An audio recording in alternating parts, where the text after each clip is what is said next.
Two men walked into this house as best friends. Only one would ever walk out, and the killer was the one Ethan trusted most. This is the true crime story of how a lifelong friendship in small-town America turned deadly, and how betrayal hid in plain sight. They used to say nothing bad ever happened in Maplewood, Ohio, a postcard town. Tree-lined streets, lawns trimmed just enough to impress the neighbors, high school football on Fridays, church bells on Sundays, the kind of place where people waved even if they didn't know your name. It was the last place anyone expected a disappearance. That was where Ethan Miller and Ryan Cole grew up. Two boys bound first by proximity, then by choice. They met at 9 years old over a scraped knee and a stolen basketball at Maplewood Community Park. From that day on, they were inseparable. Same bus route, same lunch table, same dreams whispered under streetlights on humid summer nights. Teachers called them a package deal. Friends joked they'd grow old as neighbors. But adulthood doesn't honor childhood promises. After high school, Ethan found his footing. College came easily. So did responsibility.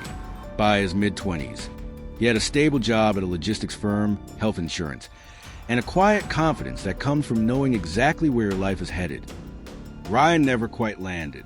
He bounced between jobs, dropped out of school, talked big about plans that never materialized.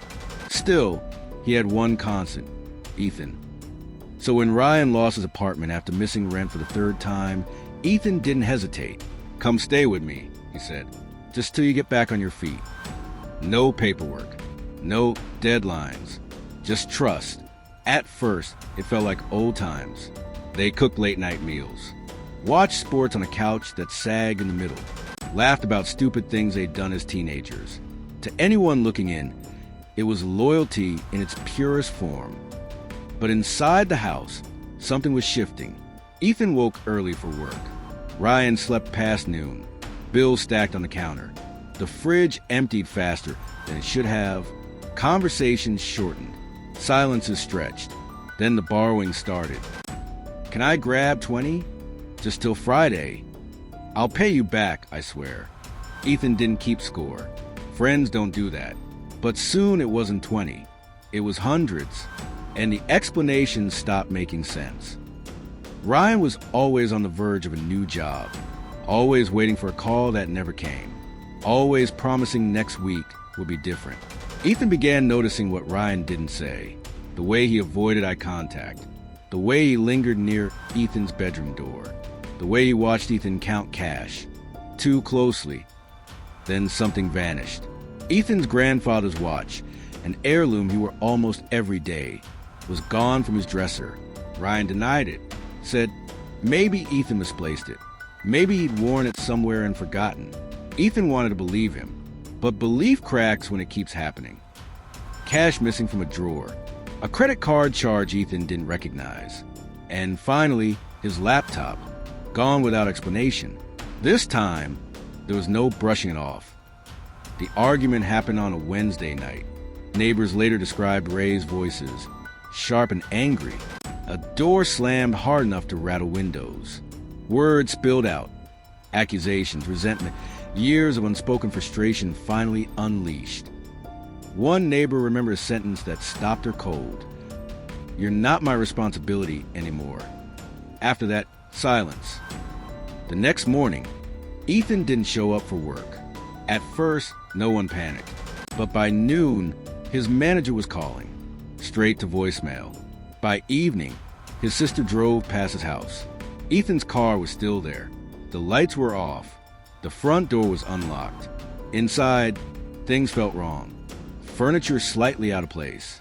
A lamp on its side. A faint metallic smell lingering in the air. Ryan was gone.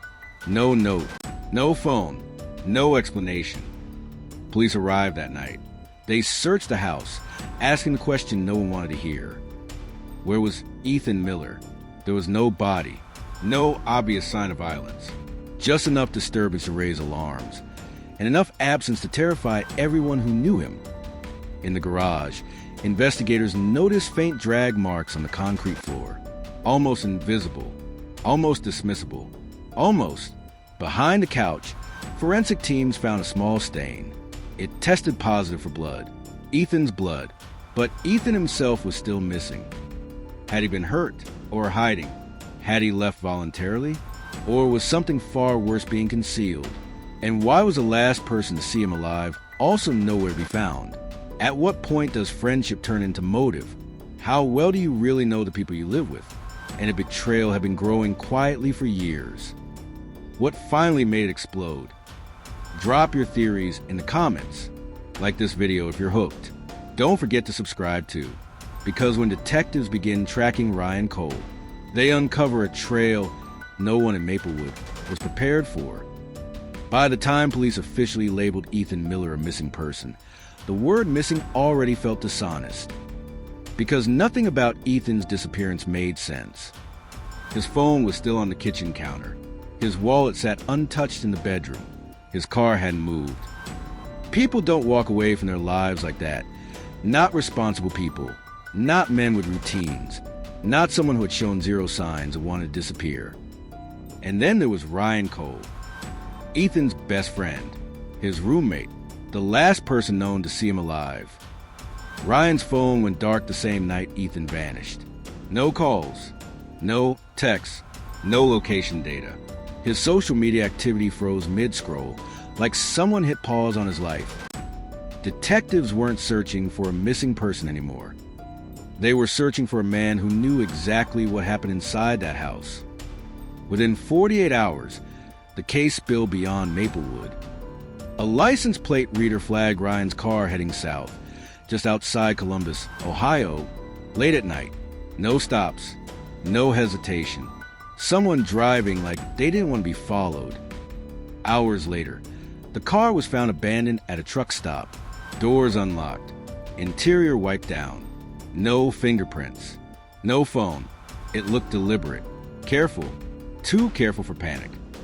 Back at Ethan's house, forensic teams dug deeper. The faint drag marks in the garage suddenly mattered. The blood behind the couch was tested again. Analysts confirmed what detectives already feared. It wasn't from a small injury. It was the kind of blood loss that left no room for survival.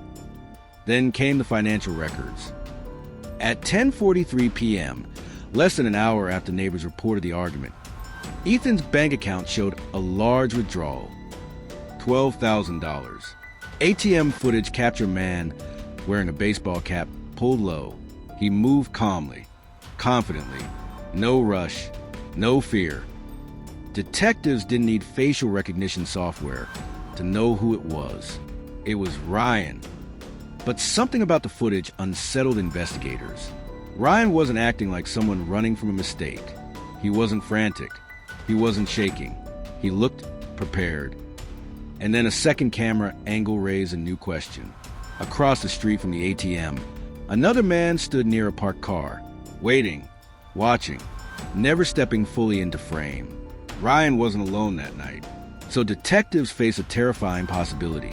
Was this a fight that spiraled out of control? Or was Ethan's betrayal met with something far more calculated? As the manhunt intensified, police began rebuilding the final hours inside the house. They learned the argument hadn't been just about money. Ethan had told Ryan he was done lending, done covering, done enabling. He wanted Ryan out by the end of the week. To Ryan, that wasn't rejection. It was abandonment. Investigators spoke to Ryan's family next. His parents described him as misunderstood, struggling, yes, but not violent. His cousin, however, avoided eye contact, gave short answers, too careful with his words. Then detectives uncovered something no one expected. Ethan's laptop, reported missing, surfaced at a pawn shop nearly 70 miles away. It had been sold under Ryan's name.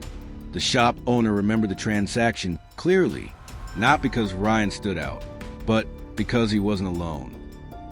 There was another guy, the owner said. He didn't come inside, just waited outside, nervous, like he didn't want to be seen. That second man again. Police tracked the cousin's phone records.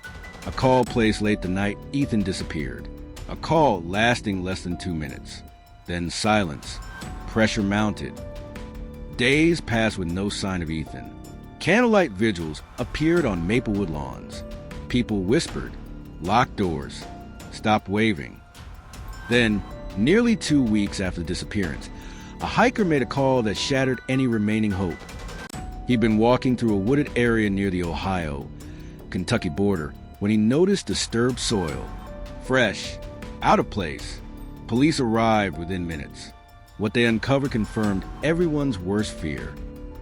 Ethan Miller had been buried in a shallow grave. The medical examiner's report was brutal. Blunt force trauma to the head. No defensive wounds. No sign he saw it coming. He hadn't fought back, which raised one haunting question. How do you not defend yourself? Unless the person standing in front of you is someone you trust completely? The case was no longer about if Ryan killed Ethan. It was about how and why. Ryan was arrested days later in Kentucky. Working under the table at a construction site, he had shaved his beard, changed his hair, used a fake name. When detectives put him in an interrogation room, he denied everything. Said Ethan was alive when he left. Said they argued, yes, but he walked away. Said someone else must have done it. Then detectives slid a folder across the table. Inside were photos of the grave, the ATM footage, the pawn shop receipt, and finally, a forensic report. A partial fingerprint found on the shovel used to bury Ethan. Ryan's fingerprint. He stared at it for a long time. Then he broke. Ryan admitted they fought. Admitted Ethan threatened to kick him out. Admitted he felt cornered. Small. Disposable. He said he shoved Ethan. Just once. Ethan fell. Hit his head. Didn't move. Ryan claimed panic took over. But detectives weren't buying it. Because panic doesn't wipe down a car. Panic doesn't withdraw cash. Panic doesn't call for help and bury a body. Ryan eventually admitted calling his cousin. He said he didn't know what else to do. Someone helped him hide the body. Someone helped him run. As Ryan sat in jail awaiting trial, the town of Maplewood was left asking questions no verdict could answer. Was this really about money? Or was it about pride, jealousy, and years of quiet resentment? Did Ryan snap? Or did he finally act on something he'd been feeling all along? And most chilling of all, if Ethan had never opened his door that night, would he still be alive? The next part of the story reveals the trial, the shocking courtroom testimony, and the final truth Ryan never expected to come out. If you're still with me, like this video, drop your thoughts and comments and subscribe, because the ending of this case changes how you see friendship forever. The courtroom in Maplewood. Ohio was silent the day the trial began. Not the calm kind of silence, but the heavy, suffocating kind. The kind that settles when everyone already knows a life has been destroyed and another is about to be judged.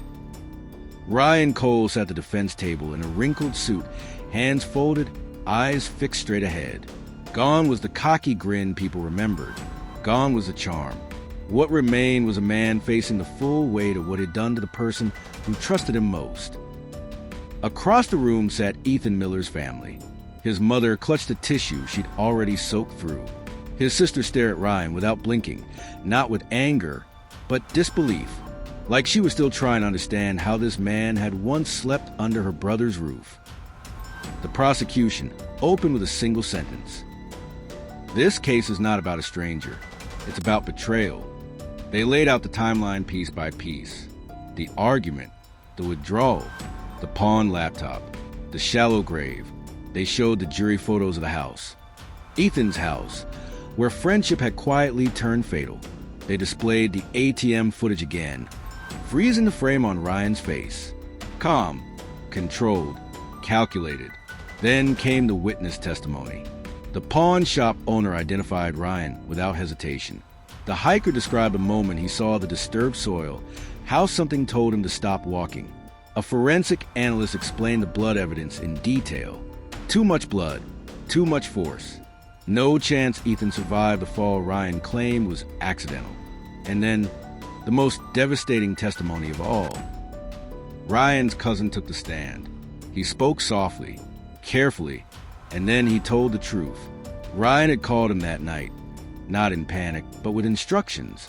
He said Ethan wasn't breathing, the cousin testified. And he said, "I need help making this go away." Those words echoed through the courtroom. Making this go away. The defense tried to paint Ryan as overwhelmed, desperate, a man pushed too far by rejection and fear. They argued it was manslaughter, an argument gone wrong. But the prosecution asked a question no one could ignore. If this was an accident, why did he run? Why did he steal? Why did he bury his best friend like evidence? Then came Ryan's decision to testify. It was the moment everyone had been waiting for. Ryan took the stand and stared at the jury.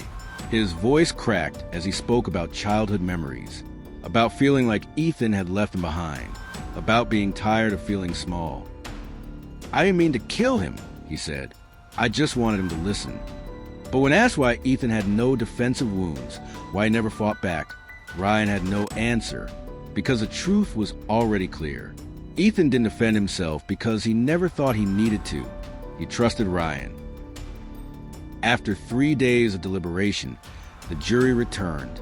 The verdict was read slowly. Guilty, second-degree murder, abuse of a corpse, theft. Ryan showed no reaction. Ethan's mother sobbed. Sentencing came weeks later. The judge spoke carefully, deliberately, knowing every word would be remembered. "You were not a stranger to this victim," he said.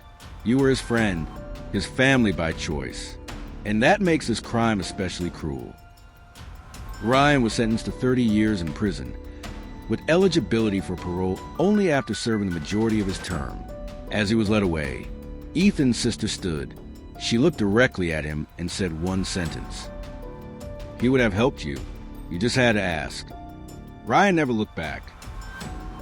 Outside the courthouse, reporters asked a question everyone still wondered. Why? Why did Ryan just leave? Why didn't he walk away? Why did betrayal feel easier than honesty? The truth is uncomfortable, but important. Sometimes violence doesn't come from rage. It comes from resentment, from comparison, from years of feeling lesser next to someone you once stood beside. Maplewood changed after the trial. People locked their doors more often. Friends looked at each other differently. Trust felt fragile. Because this case shattered a dangerous myth, that evil always comes from the outside. Sometimes it sleeps on your couch, borrows your money, laughs at your jokes, and waits for the moment you say no. Before you go, ask yourself, who do you trust without question, and how well do you really know them? If this story stayed with you, like this video. Drop your thoughts in the comments. Was this planned or a slow-burning betrayal? Subscribe for more true crime stories that explore the psychology behind the headlines. Because the most chilling crimes aren't committed by strangers. They're committed by friends.